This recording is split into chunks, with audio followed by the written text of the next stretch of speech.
மெயினா இந்த சாங் கருகரு கருப்பாய் அவரு ரீசெண்டா அவரோட லியோல படத்துல. பண்ணதுனால எல்லாருமே அந்த யூடியூப்ல அடிக்கும் போது என்னோட சாங் வரும், பிரபுதேவன் நான் டான்ஸ் ஆமா. ஆன song. So thanks to Vijay sir, உங்களால மறுபடியும் எங்க சாங் எல்லாரும் பாக்குறாங்க, மறுபடியும் அது சூப்பர் ஹிட் ஆனது ரொம்ப சந்தோஷமா இருக்கு. அடா.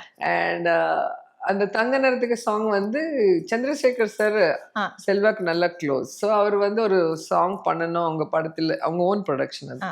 பண்ணணும்னு சொன்னா, நான் நேரா அவுட்டோர்ல இருந்து வந்து அந்த சாங்க்கு டைரக்டா வந்துட்டேன். எதுவுமே என்ன யோசனை பண்ணல. செல்வா சொன்னாரு, வந்துட்டேன். வந்ததுக்கு அப்புறம் விஜய் கூட ஒரு சாங். ஓகே. அப்போ விஜய் நிறைய பேசவே மாட்டாரு. ஆ. ஹாய் கூட சொல்ல மாட்டாரு. ஓ. சாஃப்ட்டா இப்படி பார்த்துட்டு இருப்பாரு, அவ்வளவுதான்.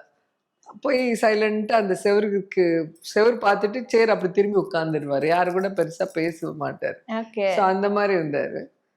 ஆனா டான்ஸ் பண்ணும்போது கரெக்டா அவரோட எக்ஸ்பிரஷன், அவரோட டான்ஸ் கிரேஸ் எனக்கு ரொம்ப பிடிக்கும் முதல்ல இருந்து கூட. விஜய் நல்லா டான்ஸ் ஆடுவாரு. ஸோ அவர் கூட ஆடும்போது அவரோட நல்லா ஆடணும்னு அந்த அந்த இதுல காம்பினேஷன் பண்ணோம், அவ்வளவுதான்.